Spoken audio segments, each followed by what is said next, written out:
जिसका नाम समय रैना है, जो फिर से वापस आकर दिखा रहा है कि मेरी देखो दुम वैसी की वैसी है। मुझे नहीं मालूम कि वहां पर लोग थे या सिर्फ आवाजें, जो आजकल जो मैकेनिकल आवाजें लाफ्टर भरी जाती है, वो भर के ये दिखाने की कोशिश कर रहा है। अरे आप अलाइव नहीं, आप अभी भी कुत्ते हैं साहब। जो लाफ्टर्स मैं समझता हूँ क्रिएटेड लाफ्टर्स है, अगर है तो आप ऑडियंस दिखाओ ना साहब, ऑडियंस को क्यों छुपा के बैठे हुए? मन से शक्तिमान जरूर होंगे लेकिन दिमाग से आप गंगाधर ही हैं।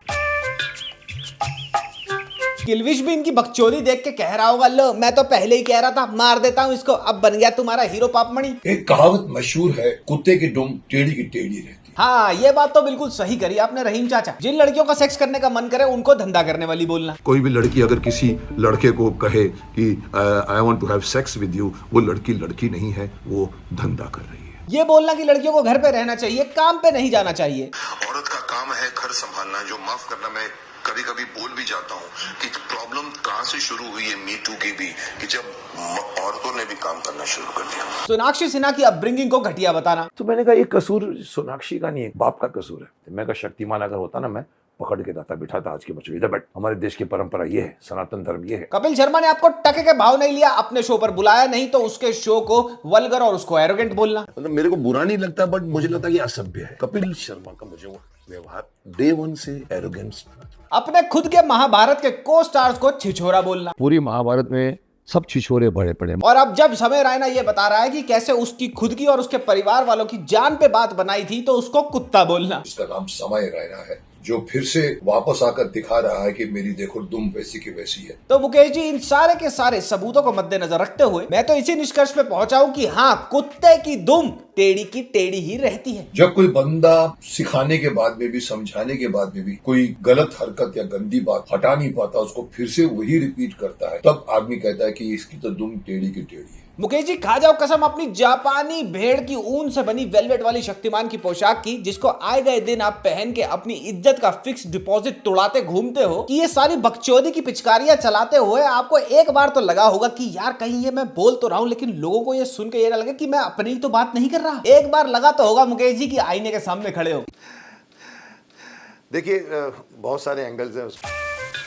कितने भी उसको घुसा के रख दो एक बंद डाली के अंदर, निकालो तो फिर से कुत्ते की दुम टेढ़ी हो जाती है। हाँ तो चाचा चटकनाथ, मैंने अपने हाथ से तुम्हारे को पिलाई तो थी 6-8 महीने पहले सच्चाई की मुगली गुट्टी। करा था मैंने तुम्हारी दिमागी मारुति 800 में डेंटिंग पेंटिंग का काम। कोशिश करी थी मैंने तुम्हारी टोबू साइकिल पे चेन चढ़ाने की। मुझे लगा शायद इसके बाद कुत्ते की दुम सीधी हो जाएगी, लेकिन नहीं। मोर्टीन जलाने से कभी मच्छर मरे हैं, धुएं वाली दवाई छिड़कने से कभी डेंगू खत्म हुआ है, और प्यार से समझाने पर कभी भी धी पिटी के बुढ़े समझे हैं। पहले तो इनके शो में अंधेरा कायम होता था, लेकिन अब इनके दिमाग में अंधेरा इस कदर कायम हो चुका है कि समझदारी की लालटेन की बत्ती उसमें जल ही नहीं पा रही। साहब का एक्टिंग करियर पिछले 20 साल से पाताल लोक में है। यूट्यूब चैनल मौत के घाट उतरा हुआ है। जिस दिन 5000 से ऊपर व्यूज आ जाए और 500 गालियां ना पड़े कमेंट्स में, उस दिन तो मटन बना के पार्टी करते होंगे। जोड़ों की चिकनाहट खत्म हो गई और चक्षुओं की देखने की ताकत खत्म हो गई, लेकिन आज भी बेफजूल में हर दूसरी बात पर क्रांति और इनकलाब की रिंगटोन बनकर बजने लग जाते हैं। जिसका नाम समय रैना है, जो फिर से वापस आकर दिखा रहा है कि मेरी देखो दुम वैसी की वैसी है। मुझे नहीं मालूम कि वहां पर लोग थे या सिर्फ आवाजें, जो आजकल जो मैकेनिकल आवाजें लाफ्टर भरी जाती है। ये सुना, ये होता है जब भैंस के गरम फुल क्रीम दूध के साथ डबल स्ट्रेंथ लाल घोड़ा शिलाजीत लेकर कैमरे के सामने बैठ जाओ तो मुख से ऐसी तिलस्मी बकचोदी की बौछार होती है। समय के शोज में बैठी हजारों की ऑडियंस को चाचा पान मसाला कह रहे हैं, ये क्या है, ये तो मैकेनिकल आवाज डाल दी होगी, क्रिएटेड लाफ्टर है, ये तो पागल बना रहे, मैं तो मानता ही नहीं। इंसान की आंखों में मोतियाबिंद के केस आते थे, ये तो दिमाग में मोतियाबिंद का केस है भाई। जो लाफ्टर्स मैं समझता हूँ क्रिएटेड लाफ्टर्स है, अगर है तो आप ऑडियंस दिखाओ ना साहब, ऑडियंस को क्यों छुपा के बैठे हुए? मुकेश जी, आपने होनोलुलु देखा है? नहीं ना, तो क्या होनोलुलु है नहीं? मैप के ऊपर ड्राइंग बना दी उन्होंने। अरे दद्दू बॉम्बास्टिक, तुम नेटफ्लिक्स एंटीना लगा के देखते हो क्या? एक लाइव स्टेज शो को जब रिकॉर्ड करा जाता है तो सारा का सारा 95% और मोर फोकस होता है आर्टिस्ट के ऊपर, ऑडियंस के ऊपर नहीं। मैं भी यार किसको समझा रहा हूँ, ये वीसीआर में सीडी डाल के बोलेंगे पिक्चर नहीं चल रही। लाइव लेकर करते क्या, वो बहुत बड़ी बात मानी जाती है। आप करते क्या हो, आपने क्या किया है? हाँ तो हम भी तो वही पूछ रहे हैं कि आपने आज तक अलाइव होकर किया क्या है। पिछले 15 साल से शक्तिमान के कॉस्ट्यूम की ऐसी गुद्दी धाम रखी है कि अब तो वो भी बोल रहा है मुकेश जी दे आओ मेरे को ड्राई क्लीन वाले को और लेके मत आना वापिस, अलमारी में टांग के भूल जाओ मेरे को, किलविश को दे दो मेरे को, फाड़ के डस्टिंग का कपड़ा बना लेगा, कम से कम तुम्हारे से तो पीछा छूटेगा। अच्छी खासी हमारी शक्तिमान की यादें थी और अब शक्तिमान क्या कर रहा है? शक्तिमान की पोशाक पहनकर ही शक्तिमान का इंटरव्यू ले रहा है और कुछ नहीं तो अपने जैसी दूसरी पंचर स्कूटी गोविंदा को बुला लिया और उसके साथ बकचोदी की पिकल बॉल खेलनी शुरू कर दी। पर तेरे में अंदर एक ईमानदारी है, जो मैं आज तक थी। और समय ने क्या किया है? दुनिया के सबसे बड़े अरीनाज और कॉन्सर्ट हॉल्स को पूरा का पूरा सेल आउट कर रहा है वो। और आपकी पिछले 1 साल की सबसे बड़ी हाईलाइट अचीवमेंट बताऊं क्या है? मेरे से गुत्थम गुत्था होना, मुझे एक पाप मणि छाप 75 रुपए का गलत स्पेलिंग वाला लॉयर नोटिस भेजना और फिर उस झूठे नोटिस पे एक झूठी वीडियो बनाकर ये सोचना कि वाह आज तो मैंने शान साहब की गांड फाड़कर द्वारका मोड़ मेट्रो स्टेशन कर दी, बढ़िया नींद आएगी। मेरे से लड़ाई ने भरे हैं तुम्हारी ब्लैक एंड व्हाइट जिंदगी में रंग। पिछले 1 साल, पिछले 2 साल में तुमने जितनी वीडियोस डाली है ना अपने चैनल पे उसके व्यूज को कंबाइन कर लो और जो मेरा नाम लेके मेरे पे तुमने 2 से 3 वीडियो डाली उसके व्यूज को कंबाइन कर लो। 10 गुना से ज्यादा व्यूज होंगे मेरे पे बनाई गई वीडियोस पर। यार पहले तो तुम रेवेन्यू दो मेरे को, 275 रुपए कमाया था ना, 200 रुपए दो मेरे को। ये किया है तुमने अलाइव रह के। जताना नहीं था जताना पड़ा। कह रहे हैं कि भाई उसने तो ऐसा किया, मेडिटेशन करता था, एक जगह पे आके मेरे को जोक मार के गया, उसके लिए आप लोग भड़क गए इसके ऊपर। अरे जोक था, अरे साहब जोक था मतलब क्या होता है? ये देखा सुना, मुझे पता था पहले से ही कि कनस्तर में घी खत्म है। एटीएम मशीन में राशन कार्ड डालकर पैसे निकालने की कोशिश करी जा रही है। मुकेश जी के कान से सिग्नल अंदर जाता तो है लेकिन यहाँ तक पहुंचने का टोल नाका पार नहीं कर पाता वो सिग्नल। मुकेश जी आपने समय की वीडियो यहूदी भाषा में देख ली क्या? वो चूतिया रणवीर अलाहाबादिया को डिफेंड नहीं कर रहा बल्कि वो एक्नॉलेज कर रहा है कि वो कसूरवार था। बस जंग लगे कानों ने ये सुन लिया कि मेडिटेशन बोल दिया, मेडिटेशन बोलते जल्दी से कैमरा खोलो। अरे साहब अरे सुन तो लो वो बोल क्या रहा है। और मुझे हैरानी है कि अगर इसके ऐसे शो में अगर कोई लोग जाता है तो मुझे उसके भी शिकायत है। लोबे खरबूजे के बीज खाने वाले गरीब बच्चों, पीटी सर की शिकायत आ गई। अब गेम्स पीरियड में मुर्गा बना के बोलेंगे कि झांग के नीचे से हाथ निकाल के कान पकड़ो। कैसे चले गए तुम समय के शो में, कैसे? अब तुम्हारी डायरी में नोट देकर तुम्हारी गेंड पे वर्ल्ड मैप बनाया जाएगा। पहली बात तो मुकेश जी ये बताओ मेरे को, आपकी ये जो शिकायतें हैं ये सुन कौन रहा है? अब तो आपके हमउम्र लोग भी आपको बोलता देख ये कहते हैं अरे यार इसका दिमाग आज भी पुरानी दिल्ली में ही है। और दूसरी बात ये कि आपको इस बात की हैरानी नहीं होनी चाहिए कि लोग समय का शो देखने गए। हैरानी आपको इस बात की होनी चाहिए कि आपकी इतनी प्रचंड और भयभीत कर देने वाली वीकली बकचोदी के बावजूद भी किसी को कोई असर पड़ता ही नहीं है। आपको लग रहा है आप गड्ढा खोद रहे हो उसमें से पानी निकलेगा, लेकिन उस गड्ढे में से पानी निकलने की बात तो दूर की हो गई, खुद की कब्र ज्यादा खुद जाएगी। मुकेश जी आपकी यही बेफजूल की शिकायतें सुनकर कमेंट सेक्शन में आपका जनता चिता दहन कर देती है और आप अब मुझे बोलोगे अरे who the hell are you to tell me this?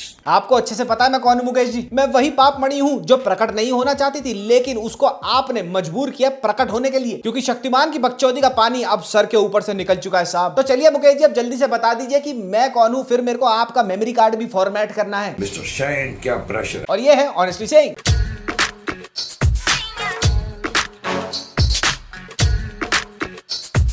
तो मुझे ये भी शिकायत है कि ये जो जिसको हम रोस्टिंग कहते हैं क्यों अलाउड है? हाँ इनके हिसाब से ये रोस्टिंग अलाउड नहीं है, गालियां देना अलाउड नहीं है, लेकिन आपके जैसे आधी नींद में और आधी चाय और दवाई के नशे में बूमर धर्म रक्षक खुलेआम दिन रात सोशल मीडिया पर वायलेंस इंस्टिगेट करते हैं वो अलाउड है। इसको सड़क पे मारना चाहिए, उसका मुंह काला कर देना चाहिए, इसको मिलते ही मार दो, ये तो बिल्कुल लीगल है और बिल्कुल अलाउड होना चाहिए आपके हिसाब से, है ना? दद्दू दम लगा के हर 10वीं लाइन के ऊपर उसने माँ बहन की गाली दी है। कौन अलाउ करता है? क्यों अलाउ करता है? कौन अलाउ करता है? वही अलाउ करता है जिसके चलते आप अभी तक बचे हुए हो, यानी कि हमारे देश का संविधान। वरना जितनी आवरा का डाबरा अश्लील और लज्जाहीन बातों के बाण आपने चलाए हैं ना पितामह, उनके चलते तो आप अभी तक लीगल केसेस और कोर्ट की पेशियों के तीरों के पलंग पर औंधे मुंह पड़े होते। उम्र का लिहाज करा जा रहा है बस आपका। वरना जितनी अश्लील और गिरी हुई बातें आपने औरतों के बारे में आज तक बोली है ना, अगर कोई और बोल देता ना कम उम्र वाला तो ये विमेन राइट कमीशन वालियां आपके दही भल्ले ठंडे कर देती। इवन इसने कहा है कि अरे पुलिस का फोन आया था मेरे को,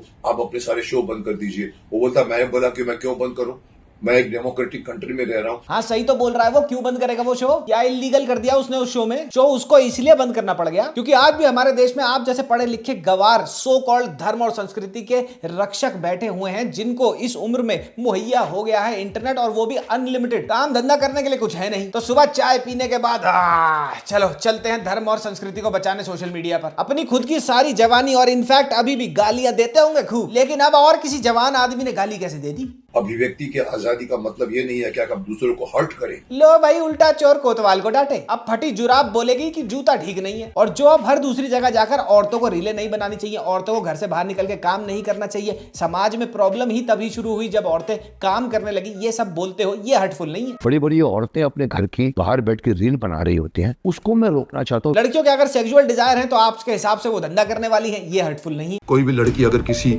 लड़के को कहे कि I want to have sex with you, वो लड़की लड़की नहीं है, वो धंधा कर रही है। मुझे लगता है आपका सीपीयू ना डेटा स्टोर करता नहीं है, बोलते ही कुछ दिनों में डेटा डिलीट। आप सुनो, इधर आओ, बैठो, अरे बैठो।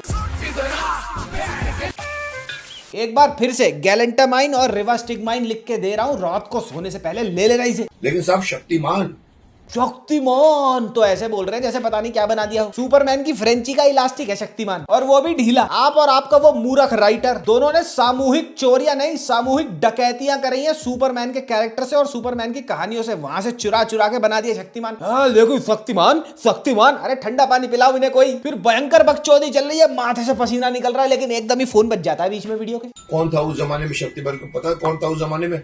उस जमाने में कोई भी ऐसा नहीं था। अरे काटो मत, उठा लो चाचा, किसी टीम वाले का होगा, उसको पता होगा कि ये कुछ बकचोदी करेंगे वीडियो में, इनका चीर हरण हो जाएगा। कमेंट सेक्शन में रोको इन्हें। उस जमाने में कोई भी ऐसा नहीं था साहब। उस जमाने में शक्तिमान के टाइम पे बच्चे मर रहे थे। The fact says that we have won the case, और कहीं भी शक्तिमान गिल्टी नहीं पाया गया। इस उम्र में भी झूठ बोलते तुम्हें शर्म नहीं आती चाचा बटुक? पहली बात तो समय ने न्यूज को कोट किया है जो उस टाइम 100% आती थी कि शक्तिमान को देख के बच्चे टंकी से कूद गए, यहाँ से कूद गए, वहां से कूद गए। और हर 90s और अर्ली 2000s के बच्चों ने ये वाली न्यूज पढ़ी है। फिर कहते हैं कोर्ट ने हमें बाइज्जत बरी किया और आया था वर्डिक्ट कोर्ट का, शक्तिमान नॉट गिल्टी। अरे मियां, तो नॉट गिल्टी ही तो आएगा इस केस में आपके लिए। अब शो देखकर कोई गांडू बच्चा छलांग मार देगा तो उसमें शक्तिमान का क्या लेना देना है? ये बड़ी ऑब्वियस सी बात है कि इसकी रूलिंग आपके फेवर में ही आनी थी। ये कोई छाती के बाल तीखे करके बताने वाली बात नहीं है। लेकिन अब मैं आपको बताता हूं कि ये 100% फैक्ट है, इनफैक्ट पब्लिश्ड है ये चीज कि दूरदर्शन ने खुद हाई कोर्ट से, दिल्ली हाई कोर्ट से माफी मांगते हुए ये बोला था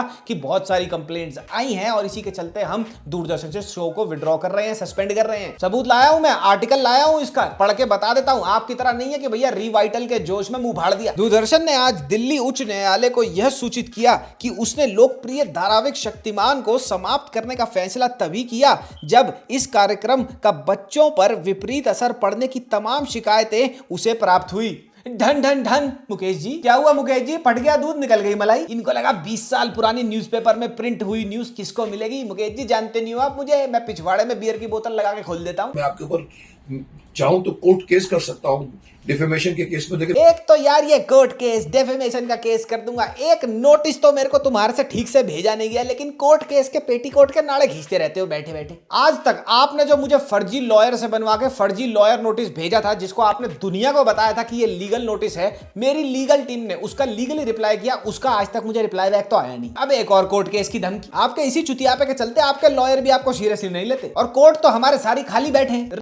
मर्डर, फ्रॉड, एक्सटॉर्शन के केस छोड़कर वो तो ये कहेंगे साइड करो इन सारे केसों को। शक्तिमान को किसी स्टैंड अप कॉमेडियन ने चिरकुंडा और गड़दुल्ला बोल दिया, पहले ये सॉल्व करेंगे हम। रात को रखा चश्मा सुबह ढूंढना मुश्किल हो जाता होगा, लेकिन डेफेमेशन प्रूफ करेंगे ये। इस छोटी सी घिनौनी गंदी वीडियो को आपने फिर से लाने के बाद में मैं देख रहा हूं कि आपको इतने मिलियन व्यूज मिल गए हैं। कसूर कौन है? देखने वाले का कसूर है। यस, बिकॉज आपने उनको बिगाड़ दिया है। मुकेश जी अगर उसकी वीडियो देख के बिगड़ रहे हैं लोग, तो आप अपनी वीडियोस बनाकर इन बिगड़े हुए लोगों को सुधार दो ना। बना दो एक जबरदस्त सी वीडियो और ले आओ सैलाब पूरे 1.5-2 हजार व्यूज लाकर, और दे दो समय रायना की 30 मिलियन वाली वीडियो को टक्कर। मुकेश जी मैं नहीं बोल रहा, इतिहास गवाह है कि आपकी जिंदा लाश जैसी यूट्यूब चैनल ने आखिरी बार सांस तब ली थी जब मैंने अपनी वीडियो में आपका इलाज किया था। बाय गॉड, एक होती है नींद में चलने की बीमारी और एक होती है नींद में जिंदगी बिता देने की बीमारी, जो मुकेश खन्ना जी को है। आंखें खोलो और देखो अपना कमेंट सेक्शन, कोई भी आपकी 75 रुपए की क्रांति को सीरियसली नहीं लेता। इस तरह की वीडियो को आपने एक दिन के अंदर 1.5 मिलियन व्यूअर्स कहां से आए? व्यूअर्स को भी बोलूंगा सुधरो साहब, सुधरो। Now on a very serious note Mukesh ji, ये जो 2 दिन में समय रायना की वीडियो पे 30 मिलियन से ज्यादा व्यूज है ना, ये यूथ का एक जबरदस्त तमाचा है आप जैसे अपॉर्चुनिस्ट, धर्म और संस्कृति के सो कॉल्ड रक्षकों के मुंह पर, और साथ ही इन्फ्लेटेड ईगो पर। आप जैसों को ये समझाना बहुत जरूरी है कि आपने संस्कृति का ठेका नहीं ले रखा, आप संस्कृति के ठेकेदार नहीं है। ये 30 मिलियन व्यूज आप जैसे लोगों को ये आईना दिखाते हैं कि आपकी जो बात है वो 2% की है और कोई इसको भाव नहीं देता। समय की वीडियो को ये लैंडस्लाइड सपोर्ट और प्यार बिल्कुल यही साबित करता है। Now talking a bit about समय स्पेशल या फिर समय की जो वीडियो है उसके बारे में। इस वीडियो में समय ने जो चीजें बताई, अगर उनको आप ठीक से समझोगे तो आपको ये रियलाइज होगा कि मुकेश जी जैसे जो राइट विंग रेडिकल्स हैं, अपने आप को हर चीज के रक्षक बनते हैं, संस्कृति के बचाने वाले बनते हैं, इनको बड़े जबरदस्त तरीके से लताड़ा है। मैंने ये बात पहले भी एक वीडियो में कही थी, दोबारा बोल देता हूं कि रणवीर अलाबादिया एक एंथू कटलेट है। मजे मजे में कूल बनने के चक्कर में वो फनी है नहीं, वो बनने के चक्कर में उसने एक अभद्र जोक मारा, नो डाउट अबाउट दैट। फिर उस जोक के चलते बैकलैश हुआ, जिसके लिए समय और जितने भी पैनल पे लोग थे उन्होंने गिड़गिड़ा के माफिया तक मांगी। समय ने इंडिपेंडेंटली अपनी मेहनत से सारे ओटीटीज को टक्कर देने वाला जो शो बनाया था वो रातों रात उसे हटाना पड़ा। फिर भी एक चीज समझने वाली है यहाँ, रणवीर अलाबादिया के इस जोक ने किसी को फिजिकली या मेंटली तो हर्ट नहीं किया। इस जोक को सुनकर किसी की रात की नींद तो नहीं उड़ गई थी, या फिर किसी ने ये सुना और उसको हार्ट अटैक आ गया, ऐसा तो कुछ भी नहीं हुआ। लेकिन जैसा इस वीडियो में समय ने बताया, बलराज के 70 साल के बूढ़े पिताजी को किसी के पैर में पड़ के गिड़गिड़ाना पड़ा। समय की मदर का मेंटल और इमोशनल ब्रेकडाउन हो गया। रणवीर अलाबादिया की मदर जो एक डॉक्टर है, उनके क्लिनिक पर जाके उन पर अटैक किया गया, उनको भागना पड़ा। आशीष भाई को डेथ थ्रेट्स और साथ ही अपूर्वा को डेथ और रेप थ्रेट्स झेलने पड़े। जो जो उस एपिसोड में पैनल पे थे, इन सब की फैमिलीज एक्चुअल फिजिकल वायलेंस की प्रॉक्सिमिटी में थे। और अगर आप ध्यान लगा के सोचो तो ये आपको पता चलेगा कि ये वायलेंस भड़काने वाले, ये इंस्टिगेट इंसिन्यूएट करने वाले जो लोग थे, उनके हेल्म पे मुकेश जी जैसे लोग हैं। और मुकेश जी इस वीडियो में भी फिजिकल वायलेंस अगेंस्ट समय रैना ही इंस्टिगेट कर रहे हैं। इसको पकड़कर गद्दे में बिठाकर मुंह काला करके पूरे शहर में भर भर के घुमाना चाहिए शायद आदमी को। और इनको ये करने का कॉन्फिडेंस पता है क्यों मिलता है? क्योंकि इनको ये बात अच्छे से पता है, ये भी उसी थाली के चट्टे बट्टे हैं कि हमारे देश में असली मुद्दों पे भीड़ लगाना है बड़ा मुश्किल, लेकिन इनकी जैसी 2% की बेरोजगार धर्म और संस्कृति की रक्षक वाली जो भीड़ है वो तुरंत लगाई जा सकती है। मर्डर और केस में ये भीड़ आपको दूर दूर तक नहीं दिखेगी, लेकिन एक जोक के लिए ये सारे अनपढ़ जाहिल इकट्ठे हो जाएंगे। By the book by the law अगर बात करी जाए तो रणवीर अलाबादिया ने जो जोक मारा था, जो सो कॉल्ड जोक था उसका, वो इमोरल था, लेकिन कहीं से भी अनलॉफुल नहीं था। लेकिन उसकी रिटेलिएशन में इन सब के साथ जो इंडिविजुअली हुआ वो कानूनी अनलॉफुल है। और अगर हमारे देश के अलावा ये किसी और डेवलप्ड नेशन में हुआ होता ना, तो मुकेश खन्ना और धीरेन्द्र शास्त्री जैसे लोग, जिन्होंने ओपनली ये बोला था कि इन लोगों को जो ये पैनल पे बैठे हैं, इनको दिन धड़ल्ले इनके वायलेंस करो, इनको मार दो, इनको पकड़ के इनकी चूतड़े थपेड़ देती पुलिस और सरकार। And you know what the saddest part is, समय लिटरली अपनी वीडियो में रो पड़ा अपनी आप बीती बताते हुए। उसने बताया कि एक जोक के चलते वो लिटरली हार्ट अटैक से मर सकता था। लेकिन अभी भी आपको भारी मात्रा में, भारी संख्या में अकल के ऐसे अंधे मिल जाएंगे, इस वीडियो के कमेंट सेक्शन में भी मिल जाएंगे, जिनकी बुद्धि कपाल में नहीं उनके अंडकोश में है, और वो सीना चौड़ा करके ये बोलेंगे मुकेश जी ने अपनी वीडियो में कुछ गलत तो नहीं बोला। और वो लोग जो ये बोलते हैं कि अंडर एज बच्चे ये ऐसा कंटेंट देख के बिगड़ जाएंगे, तो भैया इस आर्ग्यूमेंट की एक बॉटम लाइन ये है कि तुम हो एक बैड पेरेंट। तुम्हारी जिम्मेदारी बनती है ये कि तुम्हारा अंडर एज बच्चा